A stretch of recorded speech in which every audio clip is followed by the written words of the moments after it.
Morning students, welcome to my science class. Last class கொடுத்த homeworkலாம் பண்ணீங்களா? Okay, ஏதாவது doubt இருந்தா கேளுங்க. இப்போ நம்ம என்ன லெசன் பார்த்துட்டு இருக்கோம் அப்படின்னா பீரியாடிக் கிளாசிஃபிகேஷன் ஆஃப் எலமெண்ட்ஸ் இந்த லெசன் தான் பார்த்துட்டு இருக்கோம் இல்லையா? அதில் வந்து பீரியட்ஸ்னால் என்ன, குரூப்னால் என்ன, பீரியாடிக் டேபிள் எவ்வளோ எலமெண்ட்ஸ் இருக்குது, அப்புறம் வந்து பீரியட்ஸோட பீரியட்ஸோட ஃபீச்சர்ஸ் என்ன, குரூப்ஸோட ஃபீச்சர்ஸ் என்ன, இது எல்லாமே நம்ம பார்த்துட்டோம். ஓகே, இப்போ நெக்ஸ்ட்டு நம்ம என்ன பார்க்க போகிறோம் அப்படின்னா பீரியாடிக் ப்ராப்பர்ட்டிஸ் பார்க்க போகிறோம். என்ன பார்க்க போகிறோம்? பீரியாடிக் ப்ராப்பர்ட்டிஸை பற்றி பார்க்க போகிறோம். அதுக்கு முன்னாடி இப்போது பீரியாடிக் டேபிளில் பார்த்தோம் அப்படின்னா நிறைய எலமெண்ட்ஸ்லாம் இருக்குது அப்படின்னு சொன்னோம் இல்லையா? ஒவ்வொரு எலமெண்ட்டுக்கு என்ன உண்டு அப்படின்னா அந்த எலக்ட்ரானிக் கான்ஃபிகரேஷன் அப்படின்லாம் நம்ம எழுதுவோம். ஓகே, இந்த எலக்ட்ரானிக் கான்ஃபிகரேஷன் அப்படிங்கிறது எதுக்கு யூஸ் ஆகுது அப்படின்னா அந்த எலக்ட்ரானிக் கான்ஃபிகரேஷனை வச்சுன்னா அந்த எலமெண்ட்டோட ஃபிசிக்கல் ப்ராப்பர்ட்டி, கெமிக்கல் ப்ராப்பர்ட்டி இது மாதிரி உள்ளது நம்மளால் என்ன பண்ண முடியும் அப்படின்னா எக்ஸ்பிளைன் பண்ண முடியும். ஓகே, தென் நெக்ஸ்ட் என்ன அப்படின்னா இந்த எலமெண்ட்ஸோட ப்ராப்பர்ட்டிஸ் ஒரு குறிப்பிட்ட அந்த கேப் இன்டர்வலுக்கு அப்புறம் அகைன் எப்படி இருக்கும்னா சேமாக இருக்கும். அதுதான் என்ன சொல்லுவோம் அப்படின்னா பீரியாடிசிட்டி அப்படின்னு சொல்லுவோம்.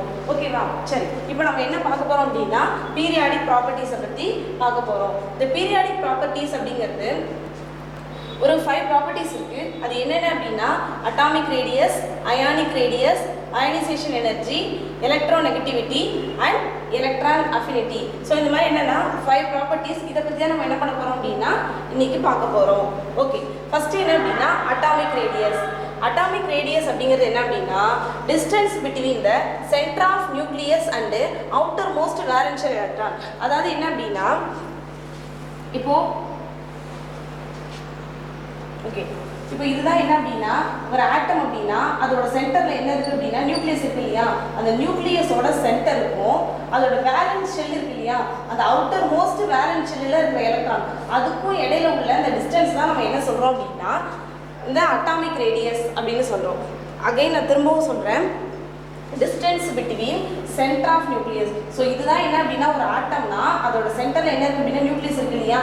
அந்த நியூக்ளியஸோட சென்டருக்கும் அந்த ஆட்டமில் அவுட்டர் மோஸ்ட் ஷெல், அது எத்தனை ஷெல்லாக இருந்தாலும் சரி, இப்போ ஒரு ஷெல்லோ 2 ஷெல்லோ 3 ஷெல்லோ எத்தனை ஷெல்லோ அந்த அவுட்டர் மோஸ்ட் ஷெல்லில் உள்ள எலக்ட்ரான்ஸ் இருக்கு இல்லையா? அந்த அவுட்டர் மோஸ்ட் ஷெல்லில் உள்ள அந்த எலக்ட்ரானுக்கு இடையில இருக்கிற அந்த டிஸ்டன்ஸ் தான் நம்ம என்ன சொல்கிறோம் அப்படின்னா அட்டாமிக் ரேடியஸ் அப்படின்னு சொல்கிறோம். ஓகே, இந்த அட்டாமிக் ரேடியஸ் பார்த்தோம் அப்படின்னா சிங்கிள் எலமெண்ட்டாக இருக்கும்போது இதை நம்ம என்ன பண்ண முடியாது அப்படின்னா இதை நம்ம அவ்வளோ கேல்குலேட் பண்ணுறது கொஞ்சம் கஷ்டம். ஆனால் இந்த அட்டாமிக் ரேடியஸில் இருக்கிற பாண்டை பேஸ் பண்ணி நம்ம என்ன பண்ணலாம் அப்படின்னா அதை covalent radius or metallic radius அப்படின்னு நம்ம சொல்லலாம். ஓகே, இப்போ இதில் கோவலன்ட் ரேடியஸ், மெட்டாலிக் ரேடியஸ் அப்படின்னு சொல்கிறோம் இல்லையா? அப்படின்னா என்னென்னு பார்க்க போகிறோம். இந்த மெட்டாலிக் ரேடியஸ் அப்படிங்கிறது என்ன அப்படின்னா half the distance between nuclei of adjacent metal atoms. அதாவது என்ன அப்படின்னா இப்போ அட்ஜசன்ட் மெட்டல் ஆட்டம்ஸ்னால் என்ன? இப்போ ஒரு மெட்டல் ஆட்டம்ஸ் இருக்குன்னா அதுக்கு அடுத்தடுத்து இருக்கிற 2 மெட்டல் ஆட்டம்ஸ்க்கு இடையில இருக்கிற அந்த டிஸ்டன்ஸ் இருக்கு இல்லையா? அதுதான் என்ன சொல்கிறோம் அப்படின்னா மெட்டாலிக் ரேடியஸ் அப்படின்னு சொல்கிறோம். ஃபார் எக்ஸாம்பிள் இப்போ மெட்டல் ஆட்டம்ஸ் நிறைய இருக்குது அப்படின்னா இந்த ஃபஸ்ட் ஆட்டமோட சென்டருக்கும் செகண்ட் ஆட்டமோட சென்டர், அதாவது இது ரெண்டுத்தோட நியூக்ளியஸ்க்கு இடையில இருக்கிற அந்த டிஸ்டன்ஸ் தான் நம்ம என்ன சொல்கிறோம் அப்படின்னா மெட்டாலிக் ரேடியஸ் அப்படின்னு சொல்கிறோம். தென் நெக்ஸ்ட் என்ன அப்படின்னா கோவலன்ட் ரேடியஸ். இந்த கோவலன்ட் ரேடியஸ் அப்படிங்கிறது என்ன அப்படின்னா இது நான் மெட்டல் ஆட்டம் இருக்கு இல்லையா? மெட்டல் ஆட்டமோட ரேடியஸ் வந்து மெட்டாலிக் ரேடியஸ் அப்படின்னு சொல்கிறோம்ல. நான் மெட்டல் ஆட்டம்ஸோட ரேடியஸ் என்ன சொல்கிறோம் அப்படின்னா கோவலன்ட் ரேடியஸ் அப்படின்னு சொல்லலாம். அப்படின்னா என்ன கோவலன்ட் ரேடியஸ் அப்படின்னா என்ன? half the distance between nuclei of 2 covalently bonded atoms of same molecules. அதாவது சேம் மாலிகூல்ஸில் இருக்கிற அந்த ஆட்டம்ஸ் இருக்கு இல்லையா?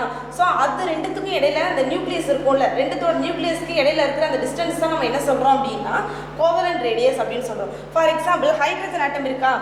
ஸோ இது ஒரு ஹைட்ரஜன் அப்படின்னா இது ரெண்டுத்தோட அந்த நியூக்ளியஸ் இருக்கு இல்லையா? அது ரெண்டுத்துக்கும் இடையில இருக்கிற டிஸ்டன்ஸ் தான் நம்ம என்ன சொல்கிறோம் அப்படின்னா கோவலன்ட் ரேடியஸ் அப்படின்னு சொல்கிறோம். ஏன் நம்ம இதை வந்து ஹைட்ரஜன் எடுத்துக்கிறோம் அப்படின்னா ஒரு ஹைட்ரஜனுக்கும் இன்னொரு ஹைட்ரஜனுக்கும் இடையில இருக்கிற அந்த பாண்ட் என்ன பாண்டாக இருக்கும் அப்படின்னா கோவலன்ட் பாண்டாக இருக்கும். அப்போ கோவலன்ட் பாண்டட் ஆட்டம் இருக்கு இல்லையா? ஸோ அதோட சென்டர் 2 கோவலன்ட் பாண்டட் ஆட்டம் இருக்குது அப்படின்னா இதோட நியூக்ளியஸோட சென்டருக்கும் அதோட நியூக்ளியஸோட சென்டருக்கும் இடையில இருக்கிற டிஸ்டன்ஸ் தான் நம்ம என்ன சொல்கிறோம் இந்த கோவலன்ட் ரேடியஸ் அப்படின்னு சொல்கிறோம். ஓகே, இப்போ அந்த அட்டாமிக் ரேடியஸ் இருக்கு இல்லையா, அது பீரியட்ஸில் பார்க்கும்போது, பீரியட்ஸ்லாம் என்ன சொல்லுவோம், லெஃப்ட்லேருந்து ரைட்டுக்கு போகிறது பீரியட்ஸ் சொல்லுவோம், டாப் டு பாட்டமில் இருக்கிறத என்ன சொல்லுவோம் அப்படின்னா குரூப்ஸ்ன்னு சொல்லுவோம் இல்லையா. ஸோ அதே மாதிரி பீரியடை பொறுத்த வரைக்கும் அட்டாமிக் ரேடியஸ் எப்படி இருக்கும்னா, லெஃப்ட்லேருந்து ரைட்டில் போக போக எப்படி இருக்கும் அட்டாமிக் ரேடியஸ்னால் டிக்ரீஸ் ஆகும். Atomic in period atomic radius from left to right என்ன ஆகும் அப்படின்னா டிக்ரீஸ் ஆகும். அதுவே குரூப்பில் பார்த்தோம் அப்படின்னா, குரூப்பில் என்ன டாப் டு பாட்டம் சொல்லுவோம் இல்லையா, அப்போ டாப் டு பாட்டமில் பார்க்கும்போது என்ன ஆகும் அப்படின்னா அட்டாமிக் ரேடியஸ் இன்க்ரீஸ் ஆகும். இது இம்பார்ட்டன்ட் ஒன் வேர்ட்ஸ், நல்லா பார்த்துக்கோங்க. அட்டாமிக் ரேடியஸை பொறுத்த வரைக்கும் பீரியட்ஸில் லெஃப்ட்லேருந்து ரைட்டில் போக போக அட்டாமிக் ரேடியஸ் டிக்ரீஸ் ஆகும். டாப் டு பாட்டம் கீழே வர வர என்ன ஆகும் அப்படின்னா அட்டாமிக் ரேடியஸ் இன்க்ரீஸ் ஆகும். ஓகேவா? சரி, நெக்ஸ்ட் என்ன அப்படின்னா அயானிக் ரேடியஸ். செகண்ட் ப்ராப்பர்ட்டி சொன்னோம் இல்லையா அயானிக் ரேடியஸ்னு. ஸோ அதை பற்றி தான் பார்க்க போகிறோம். இந்த அயானிக் ரேடியஸ் அப்படிங்கிறது என்ன அப்படின்னா distance between centre of nucleus of the ion up to the point where it exerts its influence of the electron clouds. அதாவது என்ன அப்படின்னா distance between the center of the nucleus of the ion. இப்போ ஒரு ion இருக்குது அப்படின்னா, ஒரு ஆட்டம் வந்து எப்போ அயானாக மாறும் அப்படின்னா அது எலக்ட்ரானை லாஸ் பண்ணாவோ இல்லாட்டி கெயின் பண்ணாவோ தான் என்ன ஆகும் அப்படின்னா அது அயான்ஸாக மாறும் இல்லையா. ஸோ அதே மாதிரி ஒரு அயான் இருக்குது அப்படின்னா அதோட சென்டர், ஒரு அயான் இருக்குது அதோட சென்டருக்கும் அது சுற்றி என்ன இருக்கும் அப்படின்னா நிறைய எலக்ட்ரான்ஸ் இருக்கும் இல்லையா. அப்போ அந்த எலக்ட்ரான் கிளவுட்ஸில் அது எவ்வளோ தூரத்துக்கு அதோட ஃபோர்ஸ் அது எக்ஸர்ட் பண்ணுதோ, இன்ஃப்ளூயன்ஸ் பண்ணுதோ, அதுக்கும் இடையில உள்ள அந்த டிஸ்டன்ஸ் தான் என்ன சொல்கிறோம் அப்படின்னா அயானிக் ரேடியஸ் அப்படின்னு சொல்கிறோம். ஓகேவா? சரி, இப்போ ஒரு ஆட்டம் இருக்குது அப்படின்னா அது எலக்ட்ரான்ஸை லாஸ் பண்ணிச்சு, அதுகிட்ட இருக்கிற ஒரு எலக்ட்ரானை கொடுத்துருச்சுன்னா அது என்ன ஆகும் அப்படின்னா it become positively charge ion, அதாவது கேட்டையான் அப்படின்னு சொல்லுவோம். லாஸ் ஆஃப் எலக்ட்ரான் என்ன ஆகும், ஒரு ஆட்டம் ஒன்று இருக்குது, அது ஒரு எலக்ட்ரானை கொடுத்துருச்சுன்னா அது என்ன ஆகும் அப்படின்னா பாசிட்டிவ் சார்ஜ் அயானாக மாறும், அதை கேட்டையான் அப்படின்னு சொல்லுவோம். நெக்ஸ்ட்டு ஒரு ஆட்டம் இருக்குது அப்படின்னா அது வேற ஒரு ஆட்டம் கிட்ட இருந்து ஒரு எலக்ட்ரானை வாங்கிக்குது, கெயின் பண்ணிக்குது. அப்போ எலக்ட்ரான் கெயின் பண்ணிக்கிச்சு அப்படின்னா அது நெகட்டிவ்லி சார்ஜ் அயானாக மாறும், அது ஆனையானாக இருக்கும். ஓகேவா? சரி, இப்போ இந்த கேட்டையான் இருக்கு இல்லையா, அதோட சைஸை பார்த்தோம் அப்படின்னா ஒரு நியூட்ரல் ஆட்டம் அதோட சைஸை கம்பேர் பண்ணும்போது கேட்டையானோட சைஸ் எப்படி இருக்கும்னா ஸ்மால் சைஸாக இருக்கும். தென் ஆனியானோட சைஸ் எப்படி இருக்கும்னா நியூட்ரல் ஆட்டமை கம்பேர் பண்ணும்போது இதோட சைஸ் எப்படி இருக்கும் அப்படின்னா சின்னதாக இருக்கும், பெருசாக இருக்கும். ஃபார் எக்ஸாம்பிள் இப்போ லித்தியம் அப்படின்னு ஒரு ஆட்டம் இருக்கு வச்சுக்கோங்களேன். இப்போ இது என்ன ஆகுது அப்படின்னா நியூட்ரல் ஆட்டமாக இருக்கும்போது இந்த சைஸில் இருக்குன்னா இப்போ இது கேட்டையானா மாறுது, அதாவது ஒரு எலக்ட்ரானை லாஸ் பண்ணிடுச்சுன்னா இதோட சைஸ் எப்படி இருக்கும் அப்படின்னா இது கேட்டையானா மாறுது, அதாவது ப்ளஸ் அயான்ஸாக மாறுது இல்லையா. அப்போ இதோட சைஸ் விட எப்படி இருக்கும்னா சின்னதாக இருக்கும். ஃபார் எக்ஸாம்பிள் இப்போ இதுலேயே வந்து குளோரின் எடுத்துக்கோன்னு வச்சுக்கோங்களேன். இப்போ குளோரின் இருக்குது, அது என்ன பண்ணிக்கும் அப்படின்னா ஒரு எலக்ட்ரான் என்ன பண்ணால் கெயின் பண்ணும். அப்போ கெயின் பண்ணிக்கும் போது அதோட ஆக்சுவல் நியூட்ரல் ஆட்டமாக இருக்கும்போது அதோட ஆக்சுவல் சைஸை விட இப்போ அது கெயின் பண்ணிக்கிச்சு இல்லையா, அதாவது நெகட்டிவ் சார்ஜ் அயனாக மாறிச்சு இல்லையா, அப்போ இதோட சைஸ் எப்படி இருக்கும் அப்படின்னா லார்ஜர் சைஸாக இருக்கும். ஓகேவா? சரி, நெக்ஸ்ட் என்ன அப்படின்னா இன் பீரியட், அதாவது பீரியடை பொறுத்த வரைக்கும் அயானிக் ரேடியஸ் என்ன ஆகுது அப்படின்னா டிக்ரீஸ் ஆகுது. குரூப்பில் டாப் டு பாட்டம் வரும்போது என்ன ஆகும் அப்படின்னா அயானிக் ரேடியஸ் வந்து இன்க்ரீஸ் ஆகுது. அதாவது அட்டாமிக் ரேடியஸ்க்கு சொன்னேன் இல்லையா, அதே மாதிரி தான் அயானிக் ரேடியஸ்க்கும். குரூப்பில் இதுவும் என்ன ஆகுது அப்படின்னா லெஃப்ட் டு ரைட்டு போகும்போது டிக்ரீஸ் ஆகி டாப் டு பாட்டம் வரும்போது என்ன ஆகும் அப்படின்னா இன்க்ரீஸ் ஆகுது. அதே மாதிரி அயானிக் ரேடியஸ்க்கும் என்னது பீரியட்ஸில் லெஃப்ட்லேருந்து ரைட்டு போகும்போது டிக்ரீஸ் ஆகுது, குரூப்பில் டாப் டு பாட்டம் வரும்போது இன்க்ரீஸ் ஆகுது. ஸோ இதான் என்ன அப்படின்னா அயானிக் ரேடியஸ். ஸோ இதை காப்பி பண்ணிக்கோங்க. நம்ம அட்டாமிக் ரேடியஸ் பார்த்தாச்சு, அயானிக் ரேடியஸ் பார்த்துட்டோம் இல்லையா. நெக்ஸ்ட் என்ன பார்க்க போகிறோம் அப்படின்னா அயானைசேஷன் எனர்ஜியை பற்றி பார்க்க போகிறோம். இது இப்போ நான் நடத்துகிற எல்லாமே என்ன அப்படின்னா இம்பார்ட்டன்ட் 2 மார்க்ஸ். ஸோ இதோட டெஃபினேஷனை மார்க் பண்ணிக்கோங்க. ப்ளஸ் இதில் இந்த குரூப்பில் வந்து இன்க்ரீஸ் ஆகுது, பீரியட்ஸ் வந்து டிக்ரீஸ் ஆகுது அப்படின்லாம் சொல்கிறேன் இல்லையா. ஸோ அதெல்லாமே என்ன அப்படின்னா ஒன்று ஒன் வேர்ட்ஸில் வரும். ஸோ அதனால் பார்த்துக்கோங்க. ஓகே, இப்போ ஃபஸ்ட்டு என்ன பார்க்க போகிறோம் அப்படின்னா அயானைசேஷன் எனர்ஜி பார்க்க போகிறோம். அயானைசேஷன் எனர்ஜி அப்படின்னா என்னென்னா the minimum energy required to remove an electron from a gaseous atom in ground state to form a cation. அதாவது என்ன அப்படின்னா இப்போ கிரவுண்ட் ஸ்டேட்டில் இருக்கக்கூடிய ஒரு கேசியஸ் ஆட்டம் இருக்குது. ஸோ அதுலேருந்து நம்ம என்ன பண்ணுறோம் அப்படின்னா ஒரு எலக்ட்ரானை ரிமூவ் பண்ணுறோம். அப்போ எலக்ட்ரானை ரிமூவ் பண்ணும்போது அது என்னவா மாறும்? எலக்ட்ரான் லாஸ் பண்ணுச்சுன்னா நான் என்ன சொல்லியிருக்கேன், கேட்டையான மாறும்னு சொல்கிறேன் இல்லையா? ஸோ அப்போ எலக்ட்ரானை அதுலேருந்து ரிமூவ் பண்ணிவிட்டு அதை கேட்டையான மாற்றுறதுக்கு எவ்வளோ எனர்ஜி அதுக்கு தேவைப்படுமோ அதை தான் நம்ம என்ன சொல்கிறோம் அப்படின்னா அயானிசேஷன் எனர்ஜி அப்படின்னு சொல்கிறோம். Again minimum energy required to remove an electron from a gaseous atom in ground state to form cation.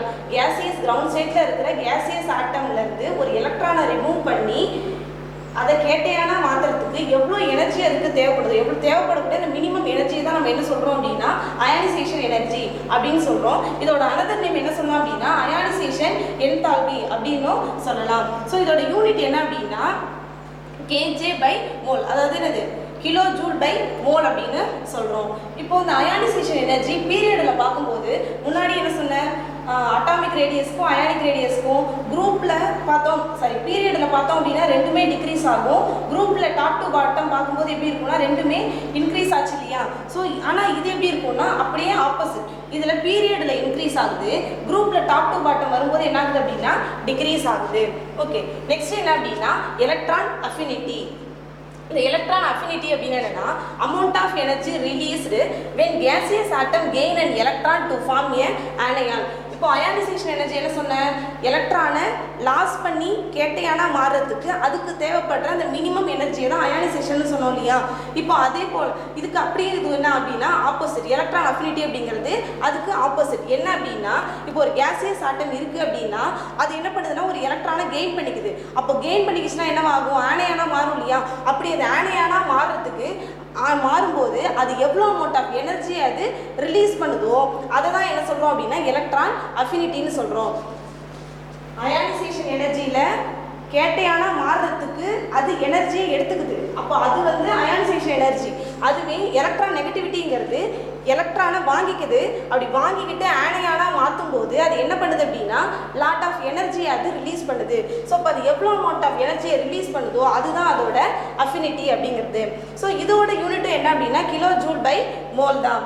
So for example இப்போ குளோரின் இருக்குது அப்படின்னா அது என்ன பண்ணுதுன்னா வேற ஒரு ஆட்டம்லேருந்து ஒரு எலக்ட்ரானை வாங்கிக்குது. அப்போ எலக்ட்ரானை வாங்கிக்கும் போது என்ன ஆகும் அப்படின்னா ஆனையானா மாறும் இல்லையா? அப்போ என்ன ஆகுது, Cl மைனஸாக மாறுது. ப்ளஸ் என்ன பண்ணுது, லாட் ஆஃப் எனர்ஜி அது ரிலீஸ் பண்ணுது. ஸோ இதுவும் பார்த்தோம் அப்படின்னா என்னென்னா பீரியட்ஸில் இன்க்ரீஸ் ஆகுது. குரூப்பில் டாப் டு பாட்டம் போகும்போது இந்த எலக்ட்ரானோட அஃபினிட்டி என்ன ஆகுது அப்படின்னா டிக்ரீஸ் ஆகுது. ஓகே, தென் லாஸ்ட் டாபிக் என்ன அப்படின்னா எலக்ட்ரோ நெகட்டிவிட்டி. ஸோ இந்த எலக்ட்ரோ நெகட்டிவிட்டி அப்படிங்கிறது என்னென்னா tendency of its atom to attract the shared pair of electron towards itself in a covalent bond. அதாவது கோவலன்ட் பாண்ட்ல உள்ள 2 ஆட்டம்ஸ் இருக்கு அப்படின்னா அது ரெண்டும் சேர்ந்து என்ன ஆகுது அப்படின்னா ஒரு காம்பவுண்டை ஃபார்ம் பண்ணுது. ஃபார் எக்ஸாம்பிள் இப்போ HCl இருக்குன்னு வச்சிங்களேன், ஹைட்ரோக்ளோரிக் ஆசிட் சொல்லுவோம் இல்லையா? அப்போ ஹைட்ரஜன் என்ன பண்ணும் அப்படின்னா ஒரு எலக்ட்ரானை கொடுக்கும், Cl ஒரு எலக்ட்ரானை கொடுத்து ரெண்டும் என்ன பண்ணுது அப்படின்னா ஒரு கோவலன்ட் பாண்டில் ஒரு HCl அப்படின்னா ஒரு காம்பவுண்ட் என்ன பண்ணுது அப்படின்னா அது ஃபார்ம் பண்ணுது இல்லையா? ஸோ அப்படி பார்க்கும்போது என்ன ஆகுது அப்படின்னா H ஒரு எலக்ட்ரானை கொடுக்குது, இந்த Cl அப்படின்றது ஒரு எலக்ட்ரானை கொடுக்குது. அப்போ இது ரெண்டும் என்ன பண்ணுது அப்படின்னா மியூச்சுவலாக ஒரு எலக்ட்ரான்ஸ் அது என்ன பண்ணிக்குது அப்படின்னா பேரா ஷேர் பண்ணிக்குது. ஓகேவா? அப்படி ஷேர் பண்ணிக்கிட்டாலும் இதோட பாண்ட் பிரேக் ஆகும்போது என்ன ஆகும் அப்படின்னா இந்த Cl இருக்கு இல்லையா, இது என்ன பண்ணும் அப்படின்னா ஹைட்ரஜன் கிட்ட இருக்கிற ஒரு எலக்ட்ரானை எடுத்துக்கிட்டு Cl மைனஸாக மாறிடும். அதாவது என்ன அப்படின்னா ஆனையானா மாறிடும். இந்த ஹைட்ரஜன் என்ன ஆகும் அப்படின்னா ஒரு எலக்ட்ரானை லாஸ் பண்ணிட்டு என்ன ஆகிடும் அப்படின்னா H ப்ளஸ்ஸாக மாறிடும். ஏன் அப்படின்னா இதோட ஃபோர்ஸ் எப்படி இருக்கும் அப்படின்னா ரொம்ப குளோரினோட அதோட அந்த அட்ராக்டிவ் ஃபோர்ஸ் எப்படி இருக்குன்னா ரொம்ப ஹையாக இருக்கிறதுனால ஹைட்ரஜன் வந்து ஒரு எலக்ட்ரான் அது என்ன பண்ணிக்குது அப்படின்னா வாங்கிக்கிட்டு Cl மைனஸ் ஆகும். இந்த ஹைட்ரஜனோட ஃபோர்ஸ் கொஞ்சம் கம்மியாக இருக்கிறதுனால அந்த அட்ராக்டிவ் ஃபோர்ஸ் கம்மியாக இருக்கிறதுனால இது என்ன பண்ணிடுது ஒரு எலக்ட்ரானை லாஸ் பண்ணிடுது. ஸோ இப்போ இந்த மாதிரி கோவலன்ட் பாண்டட் ஆட்டம் இருக்கு இல்லையா, அது என்ன பண்ணிக்குது அப்படின்னா அந்த ஷேர் பண்ணிக்கிற எலக்ட்ரான்ஸ் இருக்கு இல்லையா அதோட அந்த அட்ராக்டிவ் அந்த டெண்டன்சி தான் நம்ம என்ன சொல்கிறோம் அப்படின்னா எலக்ட்ரோ நெகட்டிவிட்டி அப்படின்னு சொல்கிறோம். ஸோ இந்த எலக்ட்ரோ நெகட்டிவிட்டியை நம்ம எதை வச்சு மெஷர் பண்ணலாம் அப்படின்னா பாலிங் ஸ்கேல் அப்படின்னு ஒன்று இருக்குது. ஸோ அதை யூஸ் பண்ணி நம்ம என்ன பண்ணலாம் அப்படின்னா இதோட எலக்ட்ரானோட நெகட்டிவிட்டி நம்மளால் என்ன பண்ண முடியும், கால்குலேட் பண்ண முடியும்.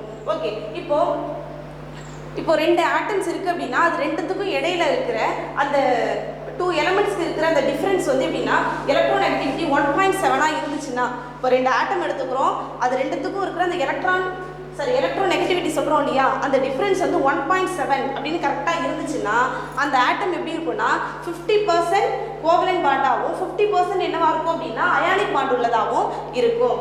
அடுத்து இப்போ 1.7 விட கம்மியாக இருந்துச்சு, லெஸ் தென் 1.7, அதோட இப்போ ஒரு காம்பவுண்ட் எடுத்துக்கிறோம் அப்படின்னா அதோட இந்த எலக்ட்ரோ நெகட்டிவிட்டி 1.7க்கு கம்மியாக இருந்துச்சுன்னா அது கோவலன்ட் பாண்டட் ஆட்டமாக இருக்கும். தென் 1.7 விட அதிகமாக இருந்துச்சுன்னா அது அயானிக் காம்பவுண்டாக இருக்கும். ஸோ இது நோட் பண்ணிக்கோங்க. இது எல்லாமே இம்பார்ட்டன்ட் 2 மார்க்ஸ் அண்ட் 1 வேர்ட்ஸ் வரும். ஸோ அதனால் கொஞ்சம் நோட் பண்ணிக்கோங்க. ஓகே ஸ்டூடெண்ட்ஸ், ஸோ இன்றைக்கி நடந்த கிளாஸ் எல்லாம் பாருங்கள். இதில் இருந்து 2 மார்க்ஸ் எல்லாத்தையும் படிங்க. ஹோம் டெஸ்ட் எழுதுங்க. டவுட் இருந்தால் கேளுங்க.